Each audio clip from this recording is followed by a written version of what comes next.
A Body to Die For, a Stan Kraychik mystery, Book 1.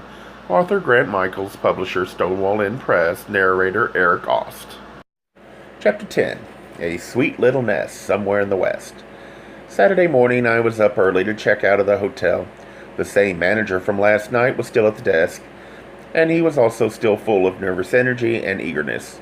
I wondered what drugs he'd taken to maintain the Merry Sunshine Act for so long. When I told him I might be staying there again on my way back through town, he smiled with enthusiasm and said, "I hope so," with a twinkle in his eye. I had a quick breakfast at a small cafe nearby, then set off to rent a car. At 8 a.m., the San Francisco sky was overcast, and the air cold and damp. Not quite the balmy breezes I'd expected. I walked a few blocks to the car rental agency. On the way, I encountered what appeared to be three very sexy men returning home from the previous night's debauchery. As I neared them, I saw that two were a couple, and they had to physically support each other as they stumbled along. They passed, and a heavy smell of liquor and smoke followed in their wake. The third man tripped along behind them. He was engaged in animated conversation with himself. All three men were handsome specimens, but somehow they didn't seem so attractive up close. My romantic notions about San Francisco were about as accurate as my sense of the weather was. At the rental agent, there were two used cars available in my price range, a minuscule white coupe and a red Arc of a sedan. I took the sedan. Nicole would have gone to a first-class agency and rented a snazzy convertible, but my New Jersey working-class mentality wouldn't allow such wanton luxury. I was on the road before 9 o'clock, but I unhappily discovered that the way to Yosemite didn't cross the Golden Gate Bridge. I had yearned to experience the mystique of that great symbol of the city. I promised myself that on my return through San Francisco, I'd see the side of the city that really interested me, the old-fashioned Victorian charm and the relaxed approach to life that allowed like-minded men to live with each other as contented couples. I was still convinced that if such a place existed anywhere, it was in San Francisco. After 3 hours of driving, I was on the final upward approach to the Yosemite Valley. The valley is actually 2,000 feet above sea level. The narrow road snaked its way up the mountainous sides, and I allowed myself brief glances from the gullies and down the sheer cliffs that dropped just a few feet from the edge of the shoulder. Then it occurred to me that there were no guardrails, and I realized that disaster loomed just inches away. And my nervousness, I must have unconsciously sped up. A large camper suddenly appeared on the narrow pavement, coming the other way. The massive vehicle was barreling downhill, approaching me at a good clip. I could see the driver chatting with the passenger instead of watching the road. I hit the horn, but that only alarmed him, and he jerked the steering wheel. He aimed the goddamn camper directly at me. There was only another second. I saw the panic on his face. I felt my stomach go light. I swerved off the pavement and onto the crumbly shoulder at the edge of the sheer drop. I jammed the car to a stop. Moments passed before I realized that I hadn't gone over the edge. I did some slow breathing to calm myself and bring my heartbeat back to normal. I turned around and looked out the back windshield to make sure the camper hadn't crashed either, but it was continuing merrily down the mountain road, unconcerned over the brush with death it had caused me. I got back on the pavement and drove more cautiously. It was not comforting, that vision of my last breathing moment, hurtling over the edge into the yawning chasm in a rental used car, unshaven and wearing old jeans. The initial view of Yosemite is an expansive panorama of green hills and gray granite forming the V-shaped sides of the valley. A slender flume of water fell from the rock cliff over 600 feet high. Even in its waning autumn force, the waterway was awesome. So this was where Roger had lived. As I passed among the granite monoliths that lined the valley walls, I felt that I had entered a place unbothered by time and history. almost like a holy place. That feeling wouldn't last long, though. It was already 1 p.m., not too soon to find a place to stay.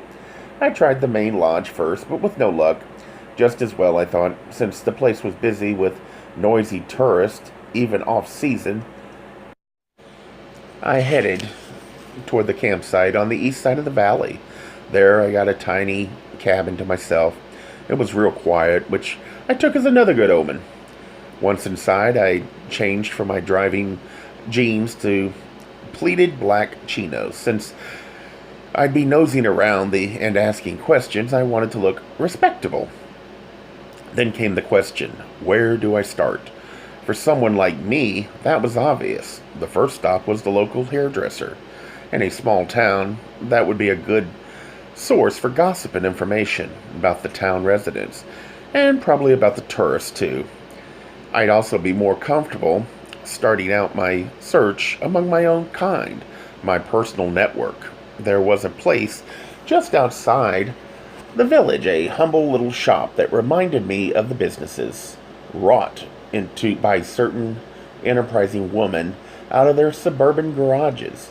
On the door to the shop, small black vinyl letters adhered crookedly to the painted glass panel and announced Bee's Beauty Parlor, open Monday, Wednesday, and Friday, noon to 5 p.m.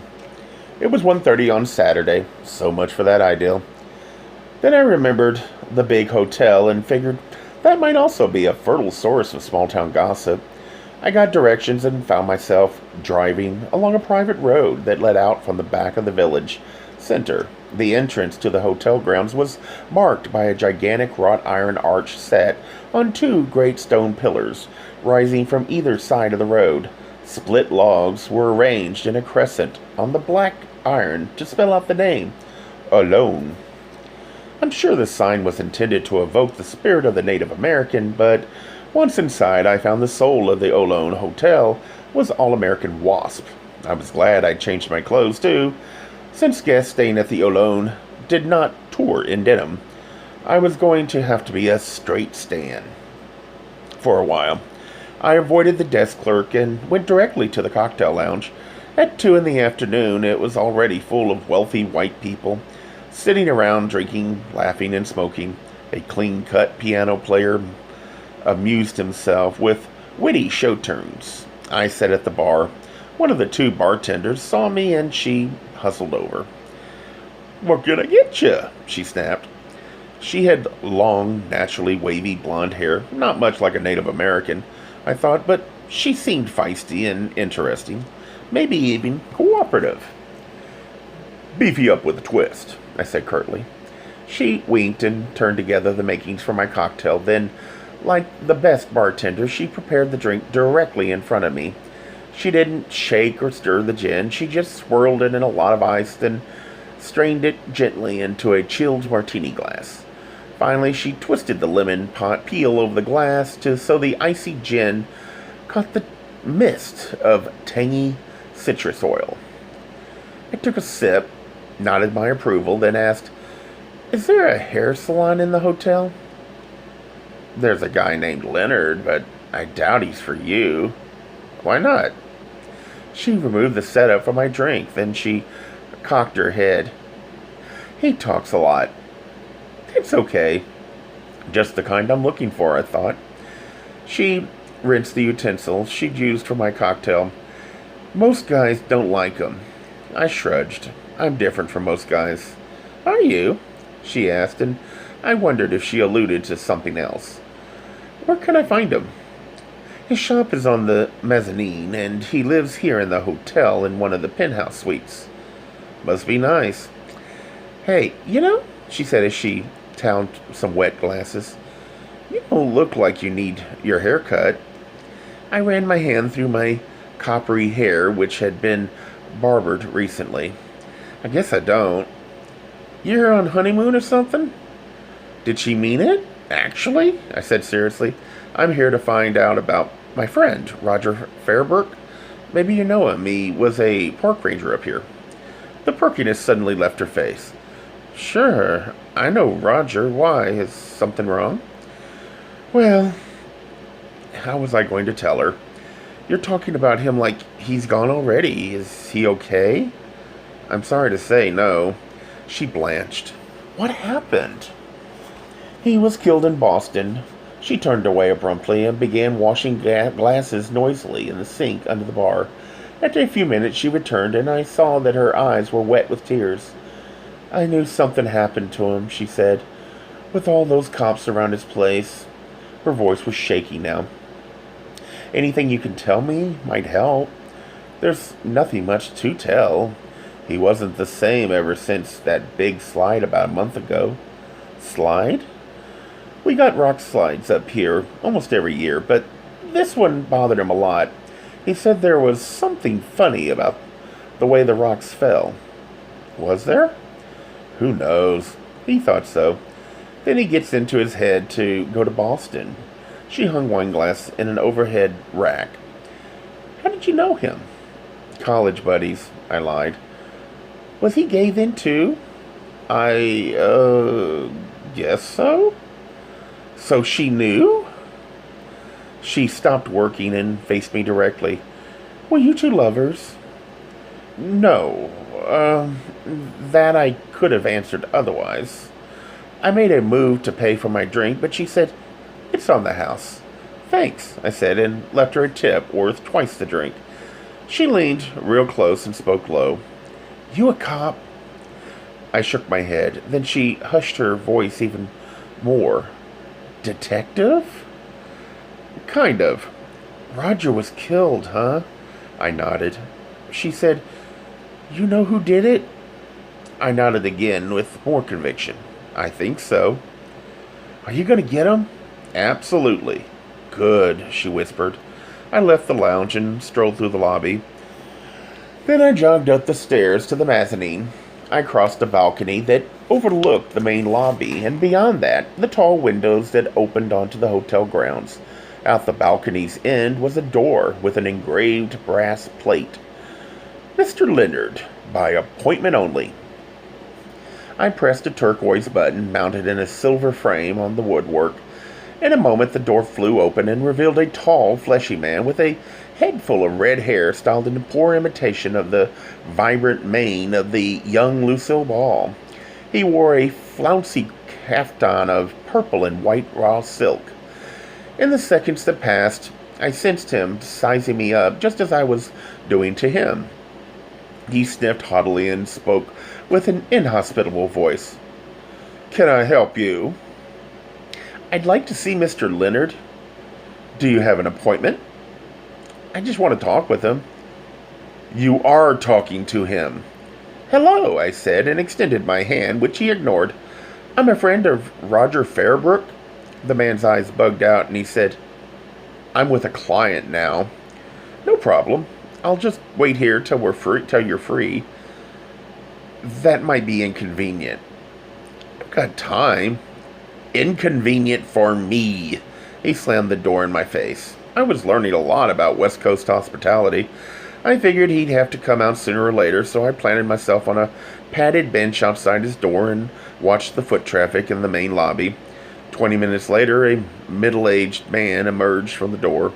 His curly blonde hair had the peculiar greenish tinge that I immediately recognized as ash-toned color applied by bleach hair.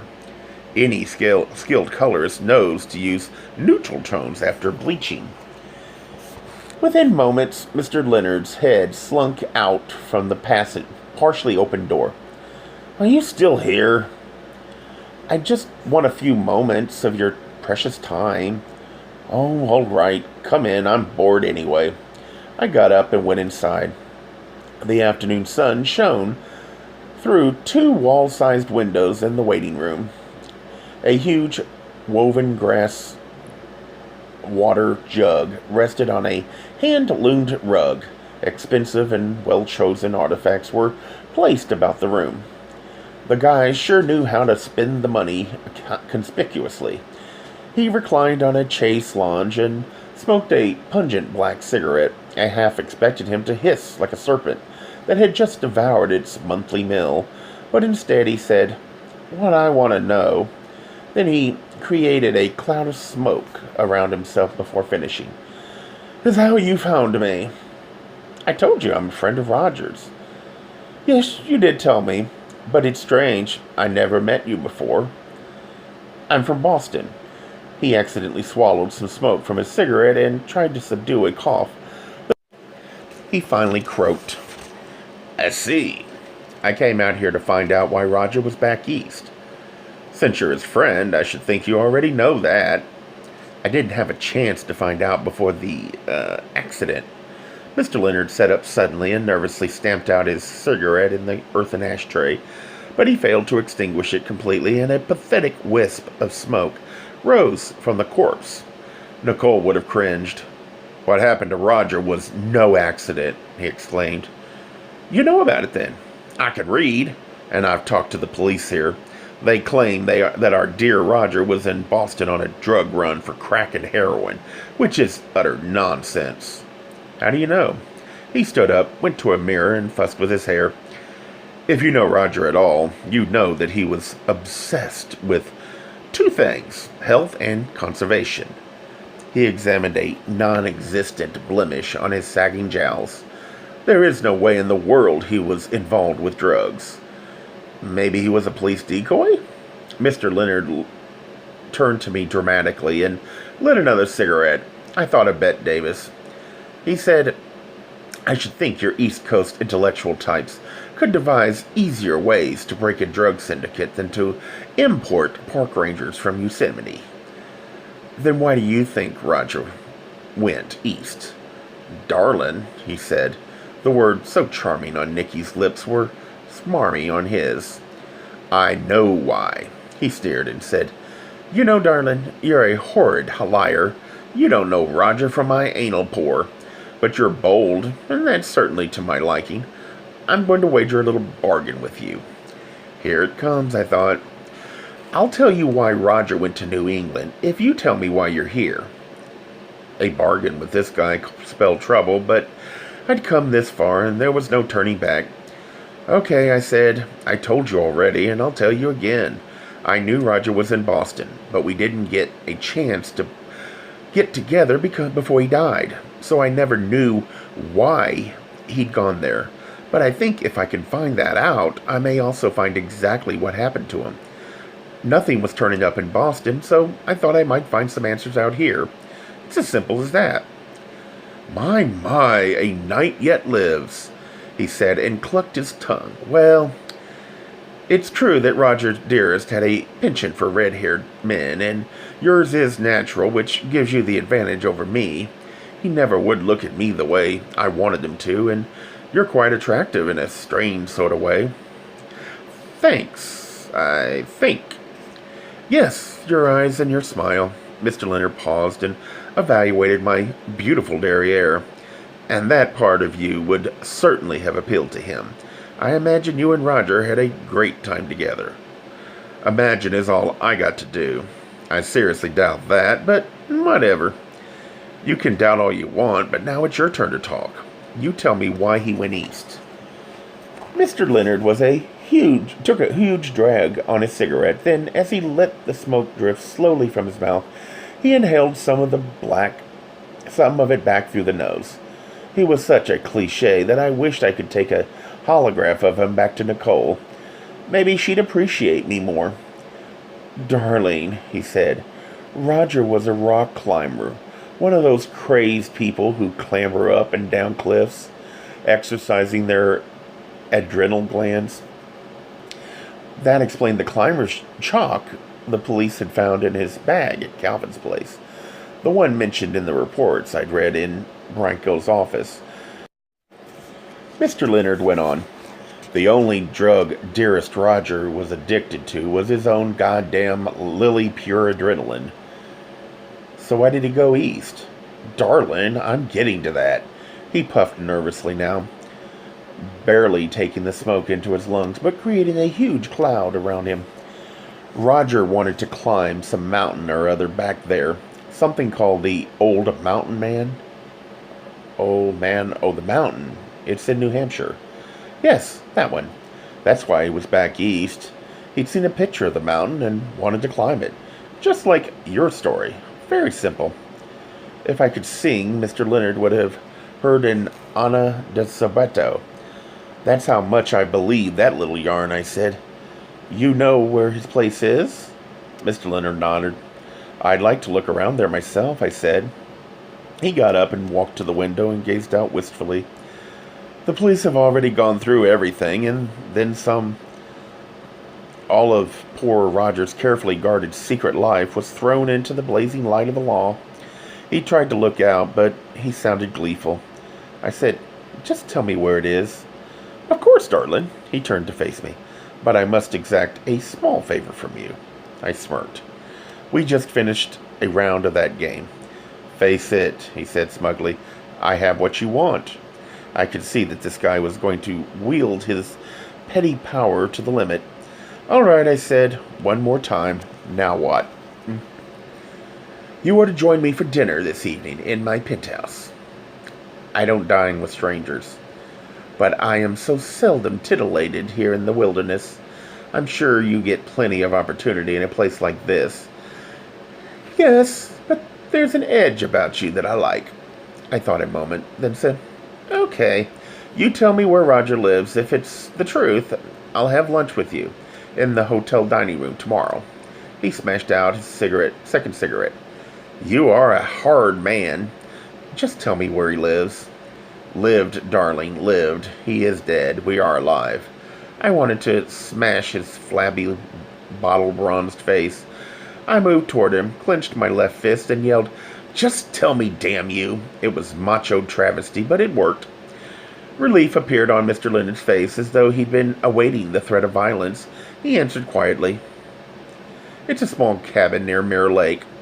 But it's all futile, darling. I told you the police have already been there. They might have missed something. Nervously, he stuck yet another cigarette between his lips as he spoke. It wagged there, waiting to be lit. Just beware of the little dog. It bites. His dog is still there? You'll see what I mean. I left the salon and his hotel feeling dirty after my chat with Mr. Leonard. Poor Roger to be ardently pursued by that. A hot shower was in order, but it was already after 4 o'clock, and searching Roger's cabin was more urgent. I headed toward the village to find out my way to Mount Mirror Lake. A Gay Mysteries audiobooks. I think it is easy to hate a label, but a face humanizes the word. So this effort is twofold. To offer comfort to those like myself that your world didn't end because you don't fit into the view of acceptable society on both sides. And in hopes of helping those with family that are LGBTQ, that it doesn't mean we are aliens from the child they once knew. Reassure them so they can maybe be supportive at the same time, being true to their values.